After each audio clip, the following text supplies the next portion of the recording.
چاہے اس کا تعلق پاکستان کی کسی جماعت سے بھی ہو. آج عمران خان سیاست سے الگ ہو جائے تو یہ تمام قوتیں عمران خان کے خلاف صرف ہرزہ سرائی کریں گی اور پھر اپنی سیاست کے اندر فتح کا اعلان کریں گی. لیکن نقصان کس کو ہوگا؟ پاکستان کی عوام کو.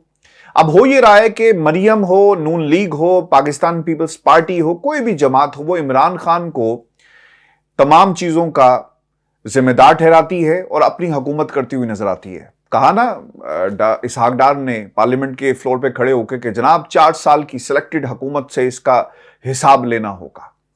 خان صاحب یہ کہتے ہیں کہ جب ملک میں آئین کی خلاف ورزی ہوگی تو عدالتوں کے علاوہ کوئی اور راستہ نہیں بچتا. یہ نہیں ہو سکتا کہ پاکستان مسلم لیگ نون کی طرح سڑکوں پر اس طرح آئیں، اداروں پر حملہ کریں، کالا کوٹ پہن کر، لوگوں کا ایک سیلاب لے کر آپ سپریم کورٹ پر چڑھ دھوڑیں اور پھر آپ کسی کے پیروں میں پڑ جائیں. ایسا نہیں ہو سکتا. پاکستان تحریک انصاف نے تمام راستے وہ اختیار کیے جو آئین اور قانون کے راستے تھے.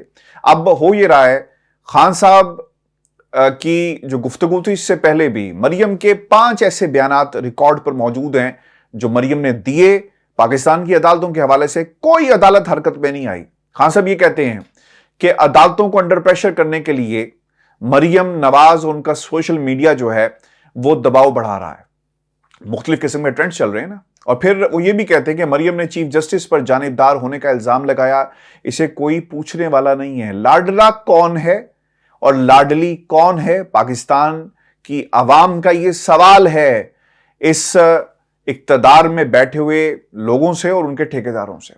پھر وہ یہ کہتے ہیں کہ صرف عوام ہی عدالتوں اور اداروں کو مضبوط رکھ سکتی ہے. جنرل باجوہ نے مان لیا کہ انہوں نے رجیم چینج کی، پاکستان میں رجیم چینج ہوئی. اور پھر وہ یہ بھی کہتے ہیں کہ جنرل باجوہ نے تسلیم کیا کہ ریکارڈ وہ کرتے رہے ان کی گفتگو کو. انہوں نے اس بات کو تسلیم کیا کہ جنرل باجوہ نے حلف کی خلاف ورزی کی، جو باتیں آج وہ پاکستان کے میڈیا پر تسلیم کر رہے ہیں.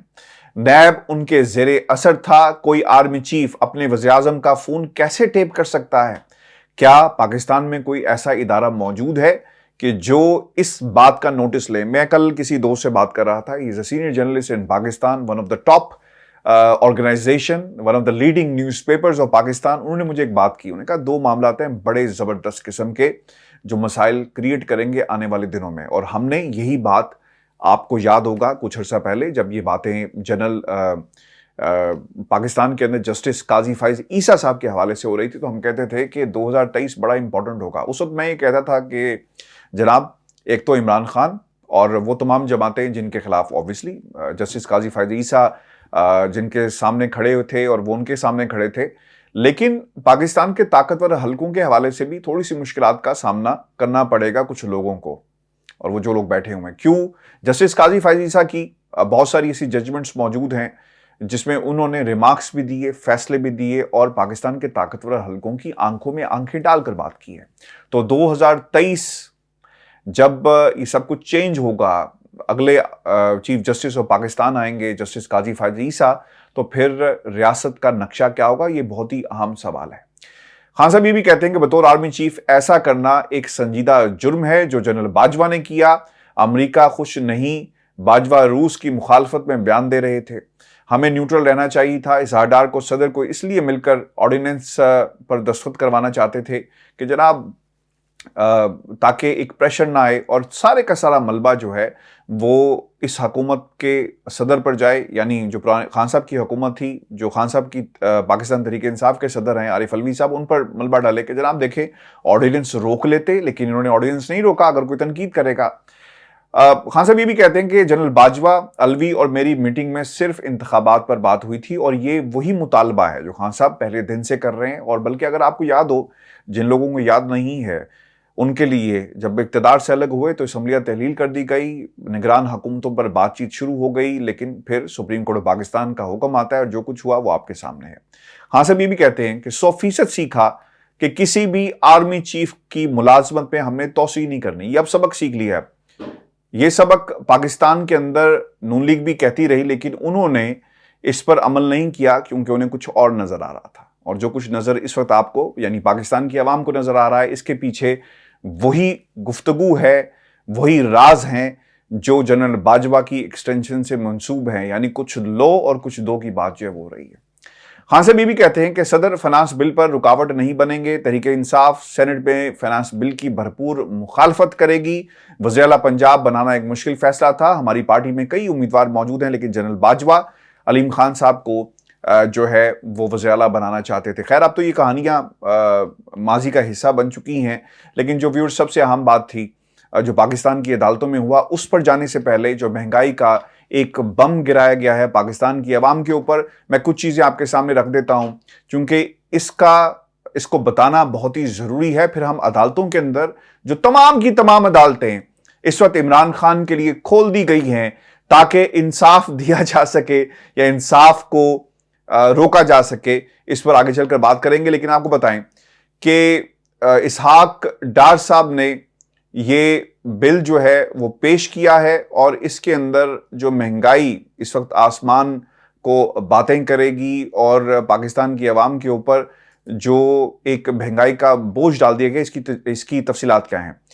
اچھا جی، ایک تو اجلاس میں وزیر خزانہ ڈار صاحب نے ضمنی مالیاتی بل 2023 جو ہے وہ پیش کیا ہے اور پی ٹی آئی کی کارکردگی یعنی ناقص کارکردگی کا انہوں نے حوالہ دیا۔ وہ یہ کہتے ہیں کہ مسلم لیگ نون کے دور میں جی ڈی پی پر 112 ارب ڈالر کا اضافہ ہوا۔ بالکل ٹھیک ہے، تو پھر مہنگائی کیوں کر رہے ہیں اگر اضافہ ہوا ہے؟ پھر ڈیل کیوں کر رہے ہیں؟ اگر سب کچھ ٹھیک چل رہا ہے تو پھر آپ جناب جائیں اور جا کر اپنی فتح کا جشن منائیں۔ آپ عوام پر مہنگائی کا بم گرانے کے بعد ان کے آنسوؤں پر ماتم کیوں کر رہے ہیں؟ وہ یہ بھی کہتے ہیں کہ نون لیگ حکومت قرضوں میں کم سے کم اضافے کی کوشش کرتی ہے، مسلم لیگ نون کے دور میں بیرونی سرمایہ کاری، یعنی جی ہم نے نواز شریف کے دور میں کیا کیا؟ ارے بھائی حکومت آپ 2023 میں کر رہے ہیں اور 2023 کے اندر آپ نے کیا کیا؟ سیلز ٹیکس کی شرح بڑھا کر 17% سے 25% کر دی ہے۔ اور اس سے کیا ہوگا یہ سنتے جائیں۔ پاکستان میں اسحاق ڈار صاحب کی کارکردگی، پی ڈی ایم کے ٹولے کی کارکردگی، مریم کے خاندان کی کارکردگی، پاکستان میں پیپلز پارٹی کے گھر کی کارکردگی اصل میں ہے کیا اور کس طرح عوام پر بوجھ ڈال دیا گیا؟ تفصیلات کے مطابق ویورز جو اضافہ کیا گیا ہے، ایک تو آٹے کی قیمت جو تھی خان صاحب کے دور میں 60 روپے، اب یہ 135 پہ چلی گئی ہے۔ بہت ہی اہم چیز ہے، یعنی روٹی جو ضرورت تھی اب یہ عیاشی بن جائے گی پاکستان کے اندر۔ کسی سے آپ پوچھیں نا تو کہتا ہے کہ جناب یہ آج سے یعنی اچھے دنوں کی میں بات کر رہا ہوں کہ جناب 2 وقت کی روٹی پوری ہو جائے غریب کی، اور اسے کیا چاہیے؟ بچوں کو تعلیم اچھی مل جائے اور اسے کیا چاہیے؟ سکون مل جائے۔ لیکن اب روٹی بھی پاکستان میں عیاشی کا نام ہے۔ 2 وقت کی روٹی ضرورت نہیں ہے، عیاشی۔ بجلی ضرورت نہیں ہے، عیاشی۔ دالیں 250 سے بڑھ کر 400 روپے تک پہنچ جائیں گی۔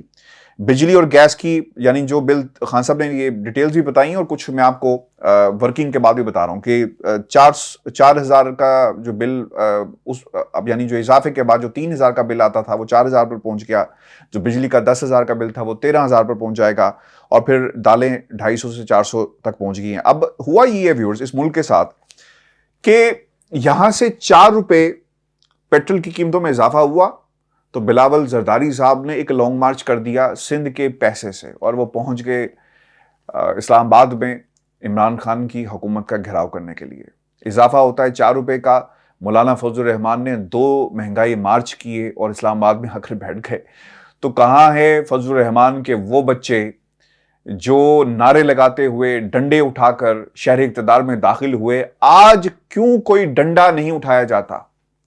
فضل الرحمان صاحب سے کوئی پوچھے جا کر، کہاں ہیں آپ کے بچے جنہیں آپ نے قومی غیرت دلا کر اور پاکستان میں حکومت کے خلاف کھڑا کر دیے؟ کہاں ہیں آپ کے بچے؟ پھر یہ 2 بار فضل الرحمان صاحب نے کیا، اور پھر مریم نواز بھی ایک جعلی قسم کا انقلاب، کیونکہ اب یہ ہاؤس آف شریف جو ہے نا جتنی مرضی ایکٹنگ کر لے، جتنی مرضی، آپ کو یاد ہوگا میں نے کہا تھا کہ یہ فلم نہیں چلے گی، تو اب اس فلم کو کامیاب دکھانے کے لیے ٹکٹیں خرید کر باقاعدہ سینما گھروں میں لوگوں کو بھیجا جا رہا ہے کہ خدا کے لیے مفت ٹکٹ لو اور جا کر دیکھ لو۔ لیکن اس تماشے کو، اس فلم کو پاکستان کی عوام دیکھنے کے لیے تیار نہیں ہے، کیونکہ اس کے پاس روٹی نہیں ہے، بنیادی ضروریات اس کی پوری نہیں ہو رہی، تو وہ آپ کی یہ جعلی فلم کیوں دیکھے گی؟ مریم نواز کا انقلاب راستے میں رہ گیا اور انہوں نے بھی مہنگائی کی جو ہے وہ بار بار بات کی۔ آپ کو نون لیگ کے تمام لوگ نظر آئیں گے، وہ کیا کہتے تھے آپ کے سامنے کہ دیکھو اس حکومت نے کیا کر دیا۔ اب ہو یہ رہا ہے ویورز کہ الیکشن کیوں ضروری ہے، یہ بنیادی سوال ہے۔ اور دوسری جو چیز بہت ہی اہم ہے، اور یہ ہوا جب آپ ان اداروں کو پاکستان سے ختم کر دیں گے جو ادارے ایک سسٹم کو اور سسٹم کے درمیان ایک بیلنس کریٹ کرتے ہیں۔ خان صاحب کے دور میں 460 ارب کی ریکوری ہوئی، کہ میں نیب کے حق میں نہیں رہا کیونکہ نیب کی کارکردگی میرے نزدیک جو ہے وہ انہوں نے انڈر پرفارم کیا، لیکن پھر بھی 460 کی ریکوری ہوئی۔ ان کے دور میں تو یہ کہہ رہے ہیں کہ جناب اس ادارے کو ختم کرو، تو پھر کرے گا کون ریکوری؟ یعنی چور ڈاکہ ڈال کر نکلتا بنے گا، منی لانڈرنگ کرے گا، پیسے کو باہر لے کر جائے گا، تو پھر پکڑے گا کون؟ کون سا ایسا ادارہ ہے پاکستان کا جو انڈیپینڈنٹ کارروائی کرے گا؟ کوئی ایسا ادارہ موجود نہیں ہے۔ 460 ارب روپے کی ریکوری ہوتی ہے نیب کے دور میں، اور پھر 1100 ارب کے کیسز کو معاف کروا دیا گیا۔ یعنی جو پہلا جو فیس تھا اس حکومت کے آنے کے بعد، انہوں نے اپنے کیسز کو ختم کروایا، یعنی 1100 ارب روپے کے کیسز ختم ہوئے، اور پھر اس کے بعد اب یہ جو مہنگائی کا جو بوجھ ڈال دیا گیا ہے عوام کے اوپر، اس کی بنیادی وجہ آپ پچھلے 8-9 ماہ سے اپنے کیسز ختم کرانے میں لگے رہے۔ پاکستان کو معیشت کو ٹھیک کیسے کرنا ہے، جو روڈ میپ دینا چاہیے تھا وہ آپ نے نہیں دیا، اور اب یہی کچھ جو ہے وہ ہونے جا رہا ہے۔ ویورز آپ کو بتاتے چلیں، اور یہ جو ڈالر ہے 90 روپے کا اس میں اضافہ ہوا، یہ تاریخ میں کبھی اتنا بڑا اضافہ نہیں ہوا۔ میں کوئکلی پاکستان کی عدالتوں سے جو فیصلے آ رہے ہیں اور عمران خان کے ساتھ کیا سلوک کیا جا رہا ہے وہ میں آپ کے سامنے رکھ دیتا ہوں۔ ایک بڑی تعداد میں لوگ موجود ہیں زمان پاک کے باہر، اور کہا یہ جا رہا ہے کہ خان صاحب کو 8 بجے تک عدالت میں پیش ہونے کا حکم دیا۔ ایک طویل آج کاروائیاں ہوئی ہیں پاکستان کی عدالتوں سے، ایسا لگتا ہے کہ کسی نے کہہ دیا کہ جاگ جاؤ، اور یہ جاگ گئے، اور ایک روبوٹک قسم کی کاروائی ہمیں پاکستان کی عدالتوں سے ہوتی ہوئی نظر آئی ہے۔ ان عدالتوں میں جو سب سے بڑی عدالت ہے، ریمارکس دیے ہیں چیف جسٹس آف پاکستان عمرت بندیال نے، وہ یہ کہتے ہیں کہ پنجاب میں انتخابات عمل درآمد کروائیں جس طرح کا حکم آیا۔ جو لا آفیسر وہاں پر پیش ہوئے ان سے کہا کہ کیوں یہ ریمارکس تھے جسٹس عائشہ ملک کے کہ الیکشن کمیشن انتخابات کے لیے مشورے کیوں کر رہا ہے بھائی؟ جا کر آپ انتخابات کیوں نہیں کرواتے؟ 90 دن کی ایک ڈیڈ لائن ہے، آپ نے کروانے ہیں۔ تو اس پر انہوں نے کہا کہ جناب ہائی کورٹ کا حکم یہی ہے کہ جا کر آپ گورنر صاحب جو ہیں الیکشن کمیشن سے اور حکومتوں سے مشاورت کریں۔ اس پر سپریم کورٹ آف پاکستان کی ایک باقاعدہ طور پر آبزرویشن موجود ہے، اور اگر یہ معاملہ عدالت میں جاتا ہے یقیناً جس طرح یہ گیا ہوا ہے، تو سپریم کورٹ آف پاکستان بھی اس فیصلے کو اپ ہیلڈ رکھے گی۔ لیکن ایسا لگ رہا ہے کہ انٹرا کورٹ اپیل، انتخابات تو نہیں ہو رہے، اور اس کے بعد یہ معاملہ سپریم کورٹ آف پاکستان میں جائے گا، اور وہاں پر ایک فل بینچ بنا دیا جائے گا، اور پھر اس کی ایک تشریح شروع ہو جائے گی۔ مزید جو ہے 60-70 دن جو ہے وہ گزر جائیں گے، اور کچھ لوگوں کو مزید وقت جو ہے حکومت کرنے کا مل جائے گا۔ ویورز آپ کو بتاتے چلیں، جو پہلی خبر ہے، انسداد دہشت گردی کی عدالت نے عدم پیشی پر عمران خان کی ضمانت جو ہے وہ خارج کر دی ہے۔ انسداد دہشت گردی کی عدالت کے جج جواد عباس صاحب تھے جو الیکشن کمیشن کے باہر احتجاج سے متعلق کیس کی سماعت کی، جس میں عدالت نے عمران خان کی استثناء کی درخواست بھی خارج کر دی۔ یعنی الیکشن کمیشن کے باہر جا کر آپ احتجاج بھی نہیں کر سکتے، یہ حق بھی کچھ طاقتوں نے آپ سے چھین لیا، اور اس کے اندر انسداد دہشت گردی کی دفعات لگا کر عمران خان کو اندر کرنے پر یہ تلے ہوئے ہیں۔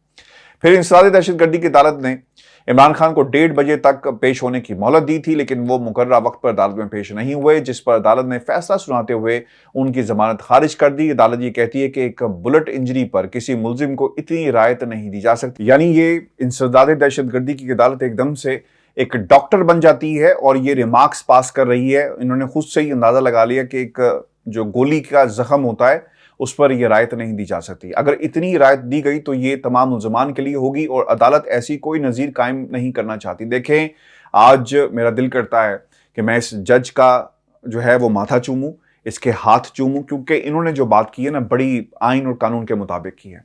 کاش اسی قسم کی بات ہائی کورٹ میں بھی جا کر کوئی کرے، اس جج سے پوچھے، عزت سے ہی پوچھ لو یار، پیار سے ہی پوچھ لو کہ جناب آپ کو بھی تو ایک 50 روپے کا ایفیڈیوٹ دیا گیا تھا، آپ نے وقت کے وزیر اعظم کو بلا کر پوچھا کہ اگر ہم ایک مجرم کو یہ رعایت دیں گے تو پاکستان میں عدالتوں میں کتنے کیسز لگے ہوئے ہیں، جیلوں کے اندر کتنے مجرم موجود ہیں جو سزائیں پا رہے ہیں، تو ان کو یہ رعایت کیوں دی گئی؟ کاش جج صاحب کے پاس ان جج صاحب کے پاس بھی اس سوال کا جواب ہو جنہوں نے نواز شریف کو پاکستان سے باہر جانے دیا۔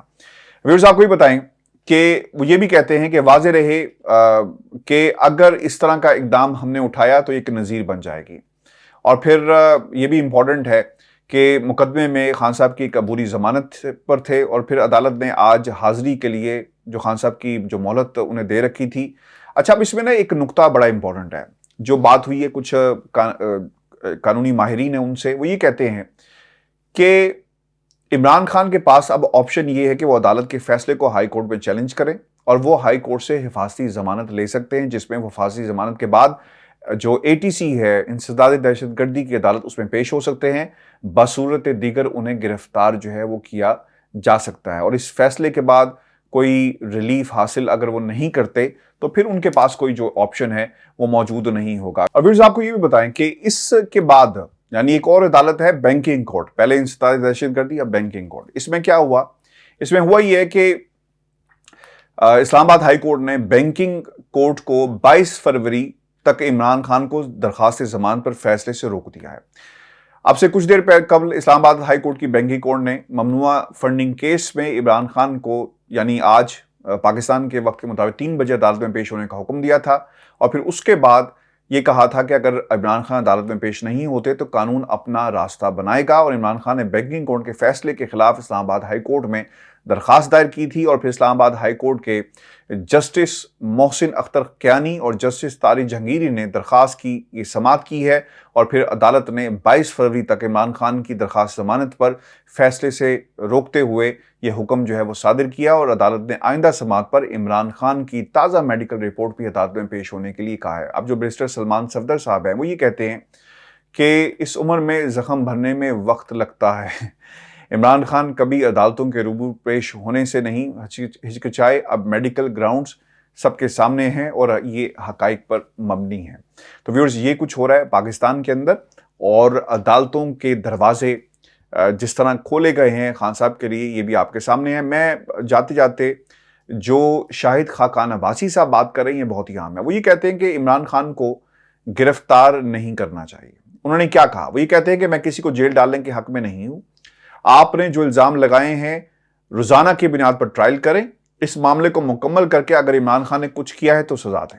عمران خان نے بہت سے غلط کام کیے ہیں، عمران خان خود غلطیوں کا اعتراف کرتے ہیں، عمران خان نے خود باتیں کی ہیں جس کی کوئی حد نہیں۔ میں سنی سنائی باتوں کا نہیں بلکہ ان کے اعتراف کا ذکر کر رہا ہوں۔ پھر انہوں نے اور بھی مزید باتیں کہی کہ 75 سال میں 73 کے آئین کے تحت جنیجو کے علاوہ تمام وزراء اعظم جیل گئے ہیں، اور وہ سپریم کورٹ پاکستان پر طنز کر رہے تھے کیونکہ ایک ریمارکس دیے تھے سپریم کورٹ پاکستان میں۔ ویورز یہ حالات ہیں، اور جو خبریں آ رہی ہیں زمان پاک سے وہاں پر لوگوں کی ایک بڑی تعداد پہنچی ہے، چونکہ اگر خان صاحب ہائی کورٹ میں پیش نہیں ہوتے اور ضمانتی حفاظت کی جو درخواست کی گئی ہے وہ نہیں ملتی تو پھر پنجاب پولیس جو حرکت میں آئے گی۔ لیکن ایک ٹکراؤ ہم دیکھ رہے ہیں زمان پاک کے باہر بھی، اور پھر اگر ایسا ہوا تو خان صاحب جو ہیں فی الفور جیل بھرو تحریک کا اعلان کریں گے، ادھر سے لوگ اپنی گرفتاریاں دیں گے، اور پھر خان صاحب بھی جو ہے وہ گرفتاری دے دیں گے، اور پھر یقیناً جو طاقتیں چاہتی ہیں، حالات جس طرف جا رہے ہیں، قومی حکومت، ٹیکنوکریٹ حکومت، وائبس آف ویورز یہی آ رہی ہیں، اور اس کی بھرپور تیاری جو ہے وہ کی جا رہی ہے۔ ویورز یہ ہمارا شو تھا، اپنے کمنٹس بھیجیے گا، چینل کو سبسکرائب ضرور کریں۔ مجھے اجازت دیجیے، اللہ نے کے بعد۔